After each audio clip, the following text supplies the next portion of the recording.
All right, so let's keep it simple right now and break down this volatility that we are having in the stock market right now. Because I know a lot of people are stressing, a lot of people see some red in their portfolios and they're like, do I buy? Do I sell? Do I hold?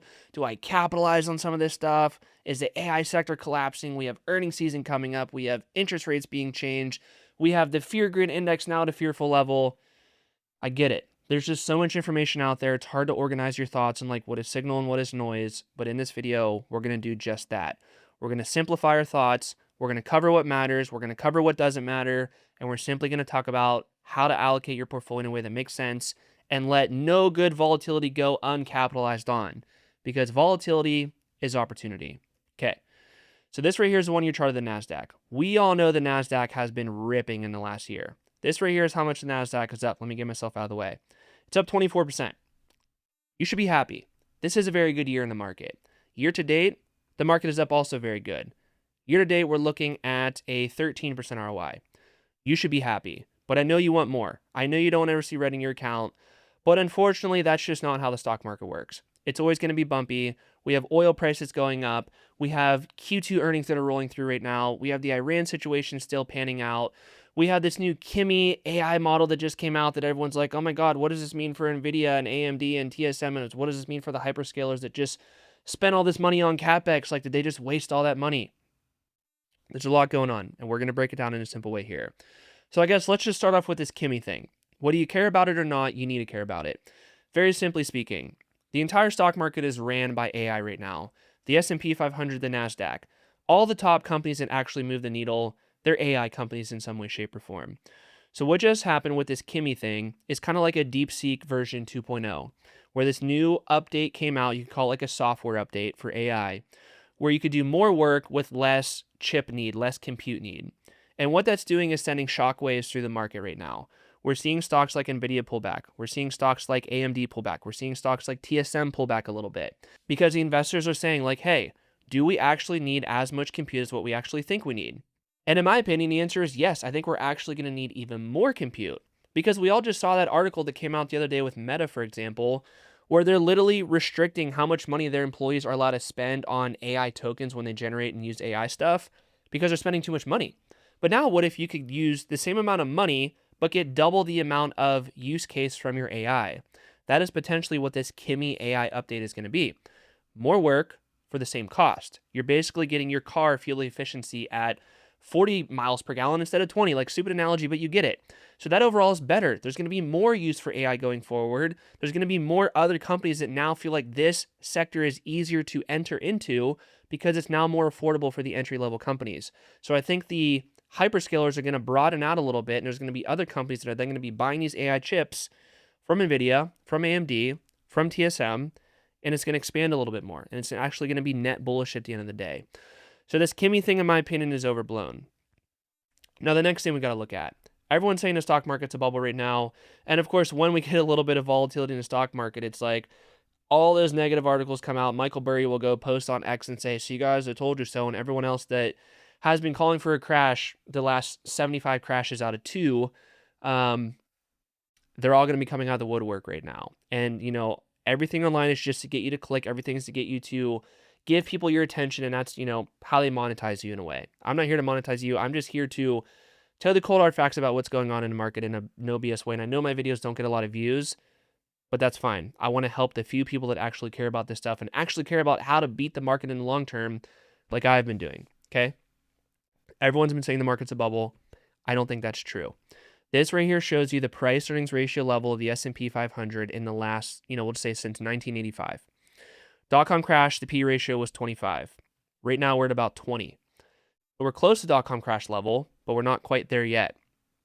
But the thing that's supporting the market valuation right now, in my opinion, is the fact that earnings per share growth is so strong, the profit growth. Stocks are always going to follow the profits in the long term, and the fact that the profit growth is just so strong right now, it's hard for me to really say that the market's a bubble. So right now, I classify the stock market basically at fair value. At fair value. So theoretically speaking, if earnings per share grows by 20% in the next year and you start at fair value, that stock should theoretically be up about 20% in a year from right now. So you can see that there could be a lot of money to be made if you just simply be patient and allocate in a way that makes sense and do options in a way that makes sense.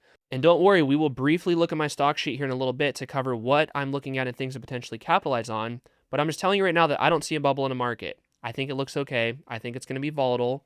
But guess what?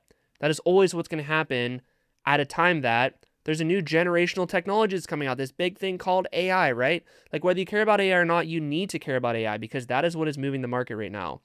So you can see the CNN Fear Greed Index is showing a level of 39 right now. Why is this? Well, because the market pulled back about 7% from all-time highs. But when you really think about the amount of move that the market did year to date and in the last year, I don't really think we're at this, fear level like everyone is saying right now. I think there is a little bit of bearish sentiment out there right now, but keep your eyes on the prize. The market just went up so much in the last year. It's okay to be volatile. It's okay for Mr. Market, who is a collection of millions of investors that just participate in the market.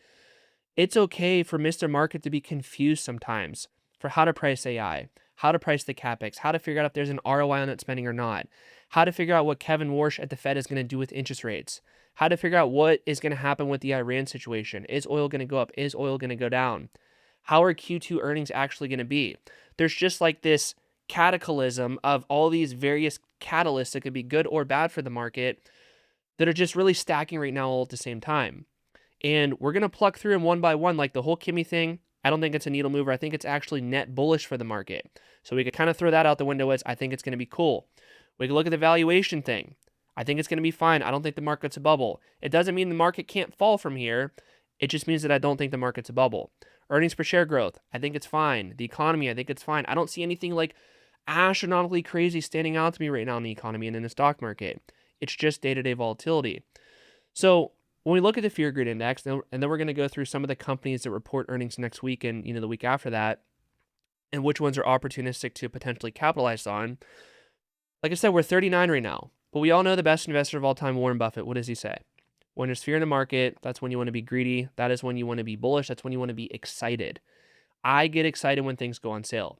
If I go to a car dealership today and want to buy a car for $50K, and tomorrow they call me up and they say, yo, it's $40K now and it's the same car. Do you want it? Yeah, probably it's on sale if it's the same car, right? But what people see in the stock market is like, oh my God, like I have, S&P 500 or Nvidia stock or triple Q stock. It is down right now. Like I need to react. I need to sell because, oh my God, what if it falls more? This is not good. But what I see right here is a good company at a good price. I know this is an ETF, and this right here is the earnings per share growth line. This is where stocks go in the long run, and this is what they follow in the long term. Earnings per share is this blue line right here. Does it surprise you that the market has been pretty volatile to this point right here from when it hit all-time highs? Because it was 14% above the earnings per share growth line. The market was expensive. The market down here, it was about 5% below the earnings per share growth line. Does it shock you that the market was cheap and it snapped back up to the growth line and then it followed it up and to the right? It shouldn't shock you. And when the market was up here, do you see that the market was again above the EPS growth line? Got a little bit of volatility from there, right? So be more bullish here, less bullish here and here, and then start to get bullish right here where I am starting to get bullish at. I'm not saying the market is bottom right now. I'm not saying the market must go up and to the right from here like that. What I am saying is that it's becoming more opportunistic to capitalize. And when you go and try to believe every little thing, that every little negative article out there on X, on YouTube, on CNBC, on Yahoo Finance, wherever you get your news and data from,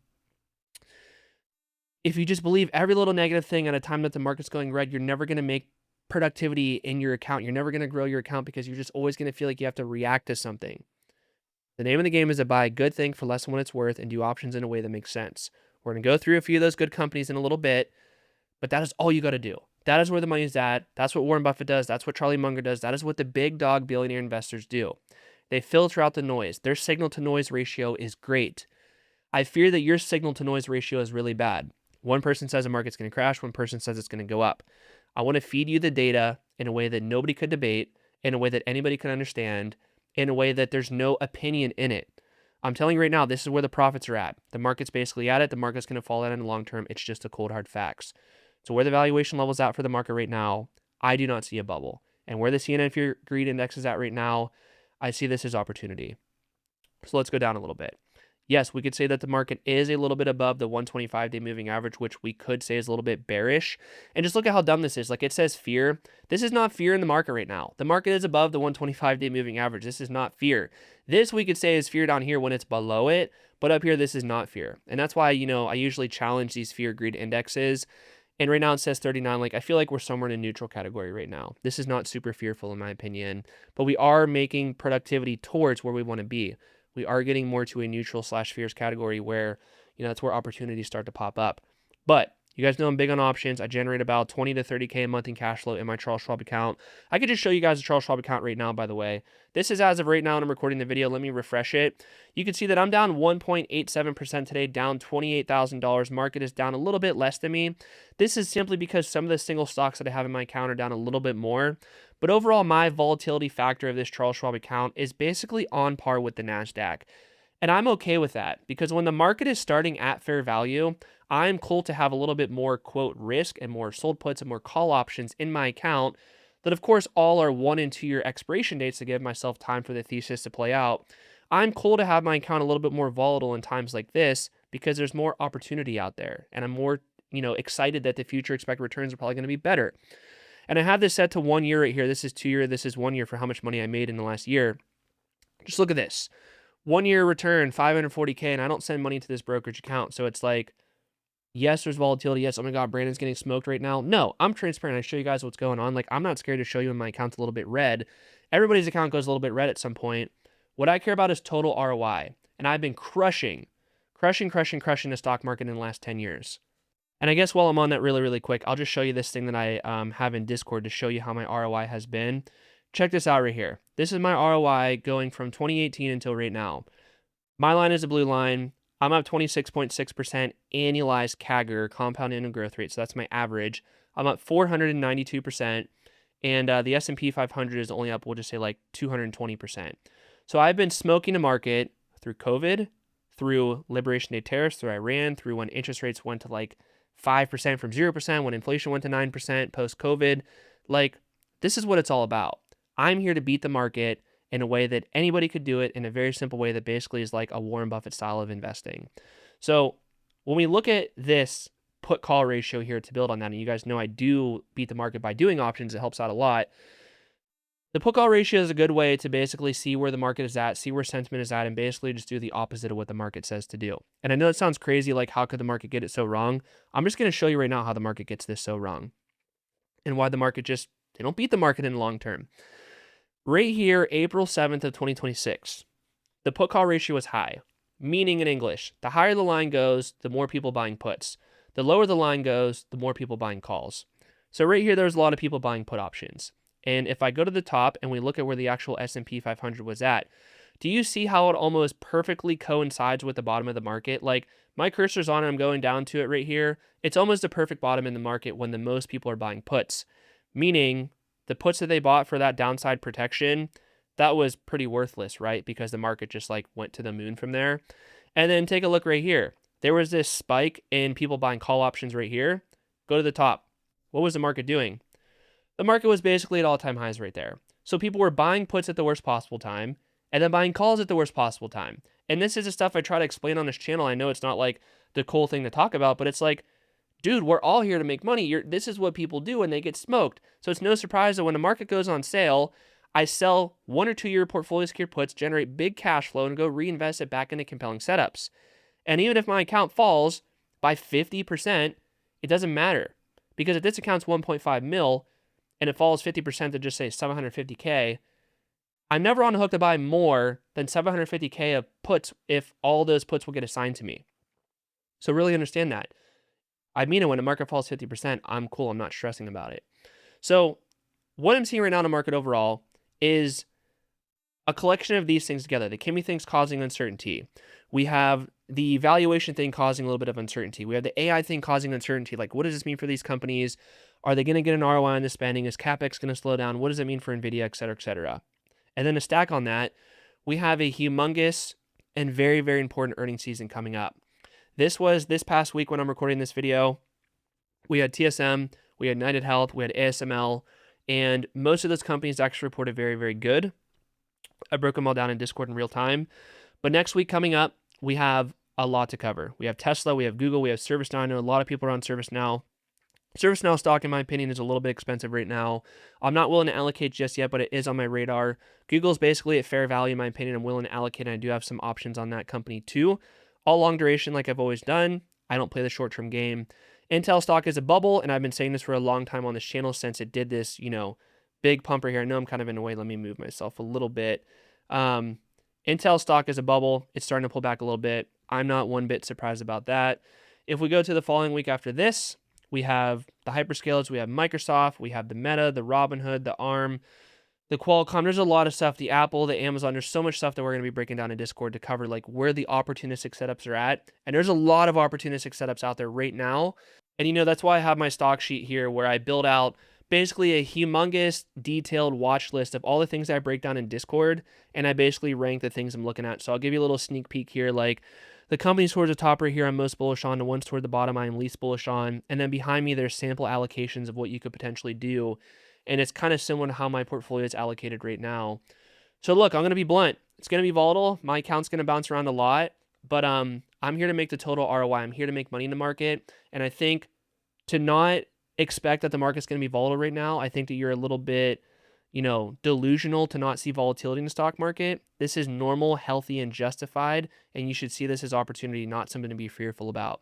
So I want to use this video as a way to help people just feel good about their portfolio and help and urge people to buy good things for less than what they're worth. Don't buy the speculative garbage companies, and just only allocate to things where you feel like you are the dealer and the house in a casino, not the player.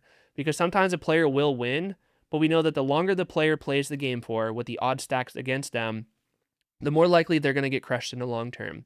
And that's honestly what most retail investors do, and that's why most retail investors simply don't beat the market in the long term, and why I have been, because my boring, stable approach through bull markets and bear markets is just doing exactly that. Buying good things for less than what they're worth and doing options only in a way that makes sense. That's it. It's very simple. If you want to learn how to do that, click the link below, 10-day stocks and options transformation training. It'll help you a lot. You get access to my training step-by-step, my Discord community, my stock sheet, access to me in real time. And I'm active in Discord all day long. Help you out a lot. But if you want to learn more about the system overall before you want to go dive into that, watch this video right here. It'll help you out a lot. And I'll see you guys there.